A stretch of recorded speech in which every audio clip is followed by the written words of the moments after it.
Chapter 5 American Sympathy. I take a hotel in Cruces. My customers: Lola Montes, Miss Hayes and the Bishop. Gambling in Cruces. Quarrels amongst the travelers. New Granada military. The thieves of Cruces. A narrow escape. When it became known that their yellow doctress had the cholera, I must do the people of Cruces the justice to say that they gave her plenty of sympathy, and would have shown their regard for her more actively, had there been any occasion. Indeed, when I most wanted quiet, it was difficult to keep out the sympathizing Americans and sorrowing natives who came to inquire after me, and who, not content with making their inquiries, and leaving their offerings of blankets, flannel, etc., must see with their own eyes what chance the yellow woman had of recovery. The rickety door of my little room could never be kept shut for many minutes together. A visitor would open it silently, poke his long face in with an expression of sympathy that almost made me laugh in spite of my pain, draw it out again, between the narrowest possible opening, as if he were anxious to admit as little air as he could, while another would come in bodily, and after looking at me curiously and inquisitively, as he would eye a horse or slave he had some thoughts of making a bid for, would help to carpet my room, with the result perhaps of his meditations, and saying gravely, "Are you better, Auntie Seacole, now? Isn't there something we can do for you, ma'am?" would as gravely give place to another and another yet, until I was almost inclined to throw something at them, or call them bad names, like the Scotch king does the ghosts in the play. But fortunately the attack was a very mild one, and by the next day all danger had gone by, although I still felt weak and exhausted. Mrs. Seacole very likely refers to Macbeth, but it was the witches he abused. Editor.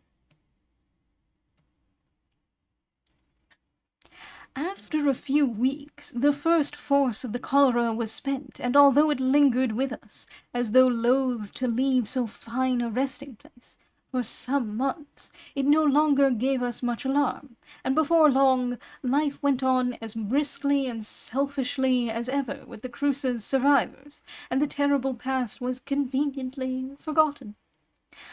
Perhaps it is so everywhere, but the haste with which the Cruces people buried their memories seemed indecent.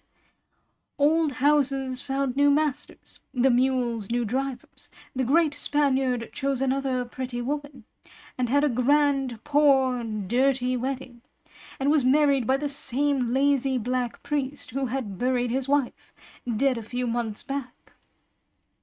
And very likely they would all have hastened as quickly to forget their doctors, had circumstances permitted them. But every now and then one of them sickened and died of the old complaint, and the reputation I had established founded for me a considerable practice.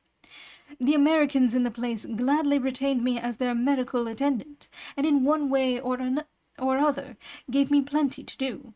But in addition to this, I determined to follow my original scheme of keeping a hotel in Cruces.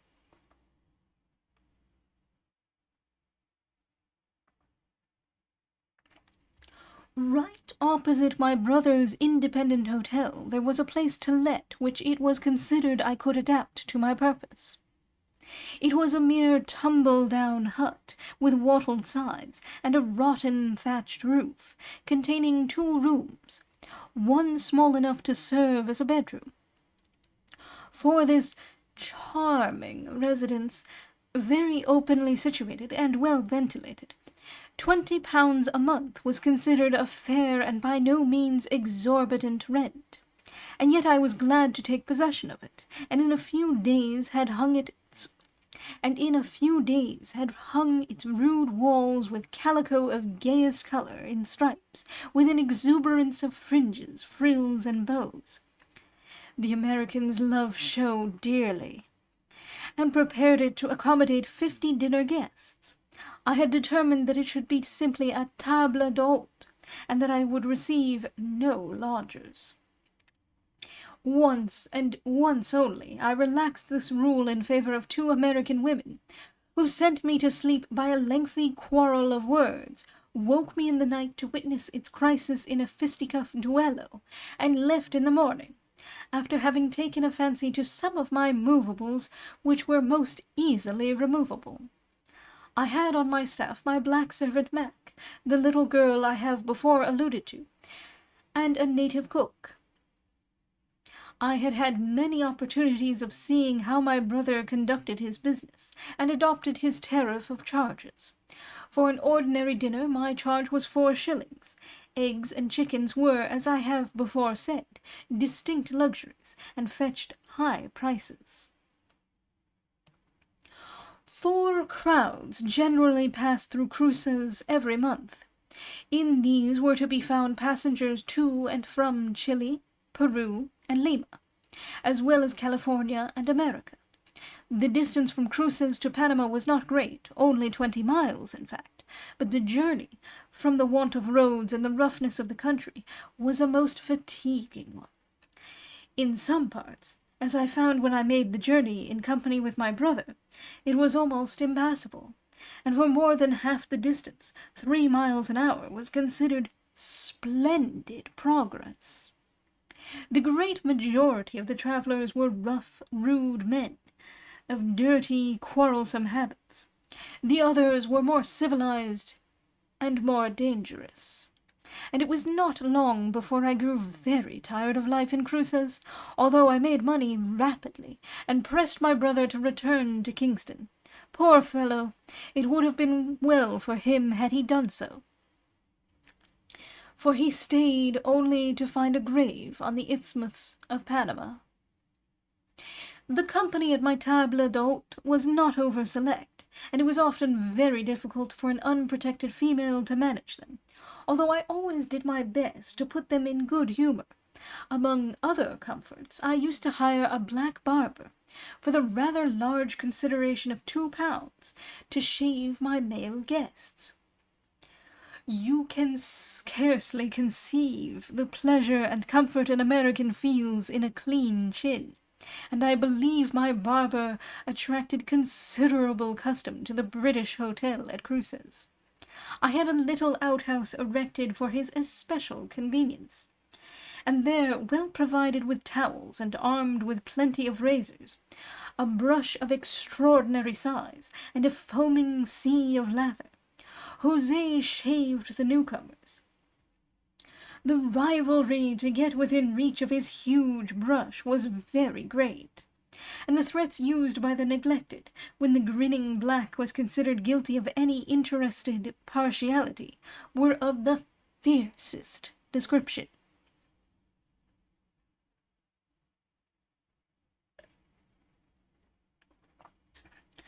This duty over, they and their coarser female companions, many of them well known to us, for they travelled backwards and forwards across the isthmus, hanging on to the foolish gold-finders, attacked the dinner, very often with great lack of decency.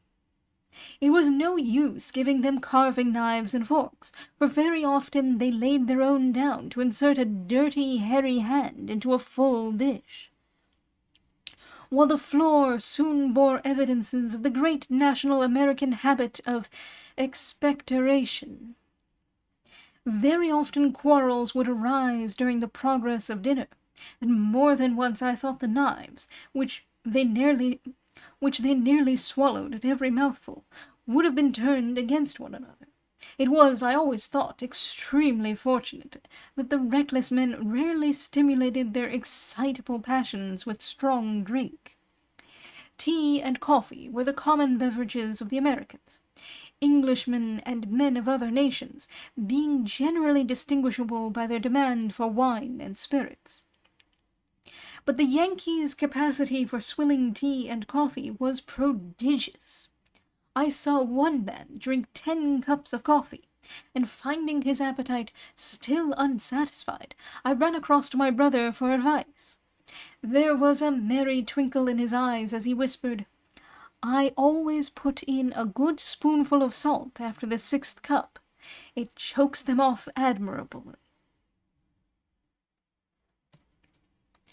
It was no easy thing to avoid being robbed and cheated by the less scrupulous travellers. Although I think it was only the cutest Yankee who stood any fair chance of outwitting me.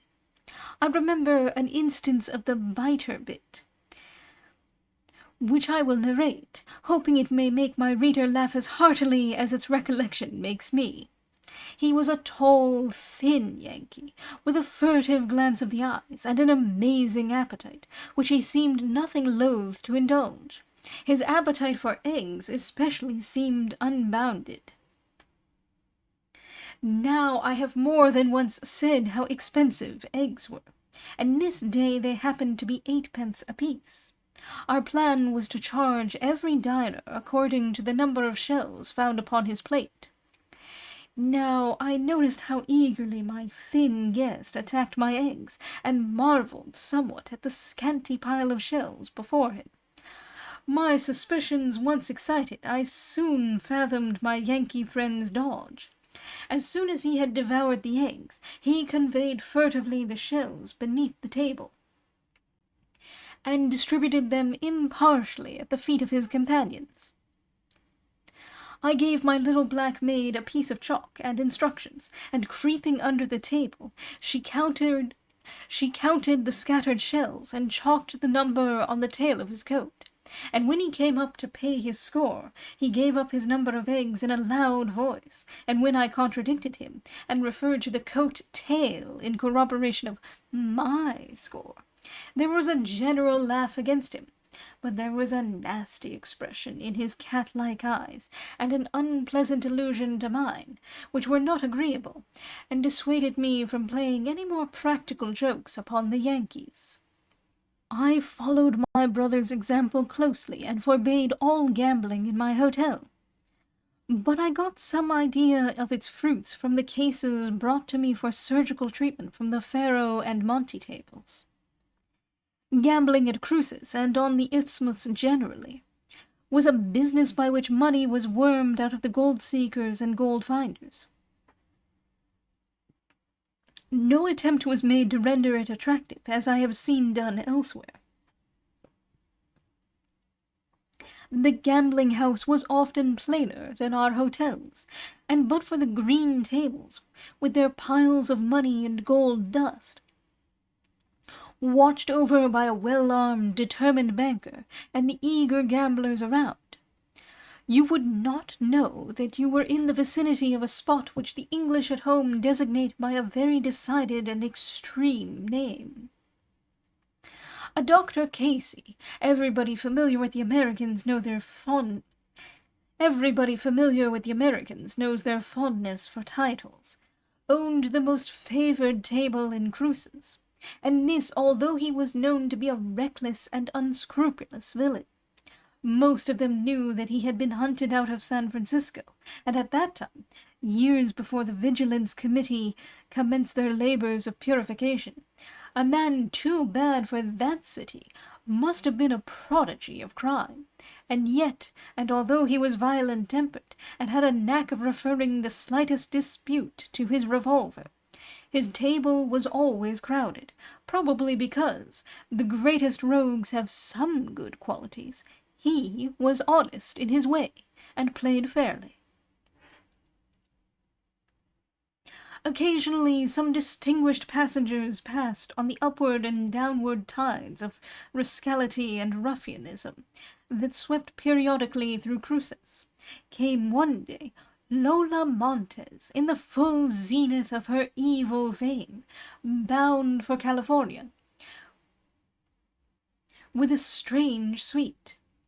A good-looking, bold woman, with fine, bad eyes, and a determined bearing, dressed ostentatiously in perfect male attire, with shirt-collar turned down over a velvet lapelled coat, richly worked shirt-front, black hat, French unmentionables, and natty polished boots with spurs.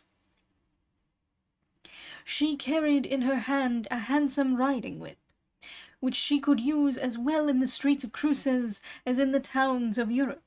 For an impertinent American, presuming, perhaps not unnaturally, upon her reputation, laid hold jestingly of the tails of her long coat, and as a lesson received a cut across his face that must have marked him for some days. I did not wait to see the row that followed, and was glad when the wretched woman rode off on the following morning. A very different notoriety followed her at some interval of time.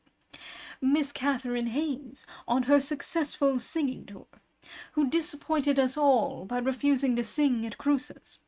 And after her came an English bishop from Australia, who need have been a member of the church militant to secure his pretty wife from the host of admirers she had gained during her day's journey from Panama.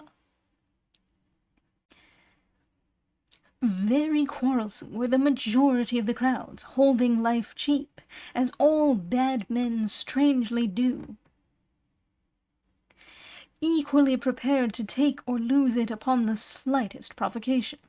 Few tales of horror in Panama could be questioned on the ground of improbability. Not less partial were many of the natives of Cruces to the use of the knife, preferring by the way to administer sly stabs in the back, when no one was by to see the dastard blow dealt. Terribly bullied by the Americans were the boatmen and muleteers, who were reviled, shot, and stabbed by these free and independent filibusters, who would fain whop all creation abroad as they do their slaves at home. Whenever any Englishmen were present and in a position to interfere with success, this bullying was checked, and they found, instead of the poor Spanish Indians, foemen worthy of their steel or lead.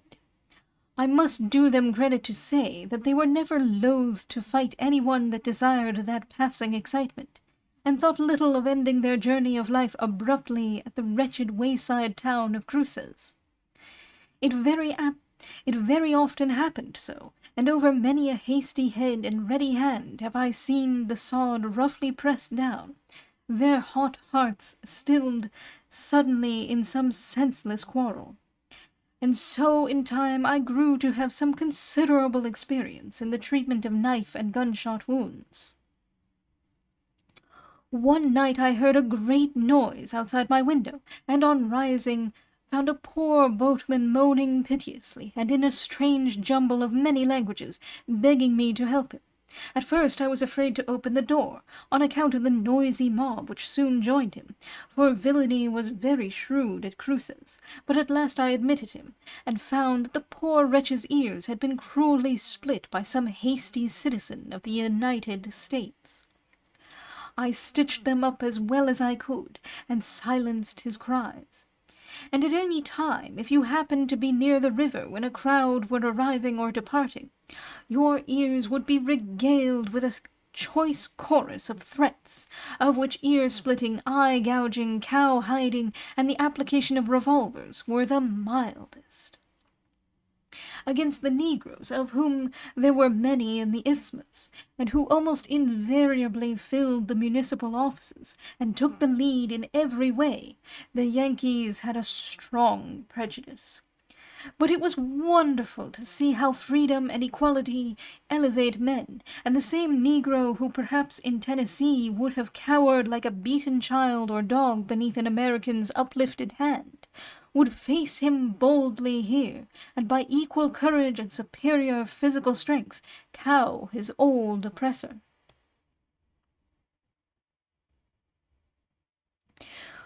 When more than ordinary squabbles occurred in the street or at the gambling tables, the assistance of the soldier police of New Granada was called in, and the affair sometimes assumed the character of a regular skirmish. The soldiers, I wish I could speak better of them, were a dirty, cowardly, indolent set, more prone to use their knives than their legitimate arms, and bore old rusty muskets, and very often marched unshod. Their officers were in outward appearance a few shades superior to the men they commanded, but as respects military proficiency were their equals. Add to this description of their personnel the well-known fact that you might commit the grossest injustice and could obtain the simplest justice only by lavish bribery, and you may form some idea of our military protectors. Very practised and skilful in thieving were the native population of Cruces. I speak of the majority, and except the Negroes. Always more inclined to do a dishonest night's labour at great risk than an honest day's work for fair wages, for justice was always administered strictly to the poor natives. It was only the foreigners who could evade it or purchase exemption. Punishment was severe, and in extreme cases the convicts were sent to Carthagena, there to suffer imprisonment of a terrible character. Indeed, from what I heard of the New Granada prisons, I thought no other country could match them, and continued to think so until I read how the ingenuity and cruelty of His Majesty the King of Naples put the torturers of the New Granada Republic to the blush. I generally avoided claiming the protection of the law whilst on the isthmus, for I found it was, as is the case in civilized England from other causes, rather an expensive luxury. Once only I took a thief caught in the act before the alcalde, and claimed the administration of justice. The courthouse was a low bamboo shed, before which some dirty Spanish Indian soldiers were lounging, and inside the alcalde, a negro, was reclining in a dirty hammock, smoking coolly, hearing evidence, and pronouncing judgment upon the wretched culprits, who were trembling before his dusky majesty. I had attended him while suffering from an attack of cholera, and directly he saw me he rose from his hammock, and received me in a ceremonious, grand manner, and gave orders that coffee should be brought to me. He had a very pretty white wife, who joined us, and then the alcalde politely offered me a cigarrito, having declined which, he listened to my statement with great attention. All this, however, did not prevent my leaving the necessary fee in furtherance of justice, nor his accepting it. Its consequence was that the thief, instead of being punished as a criminal, was ordered to pay me the value of the stolen goods, which, after weeks of hesitation and delay, she eventually did, in pearls, combs, and other curiosities. Whenever an American was arrested by the New Granada authorities, justice had a hard struggle for the mastery, and rarely obtained it.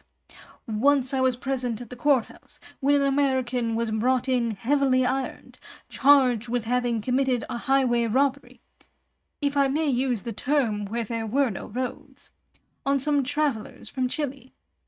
Around the frightened soldiers swelled an angry crowd of brother Americans, abusing and threatening the authorities in no measured terms, all of them indignant that a Negro should presume to judge one of their countrymen. At last their violence so roused the sleepy alcalde that he positively threw himself from his hammock, laid down his cigarrito, and gave such very determined orders to his soldiers that he succeeded in checking the riot.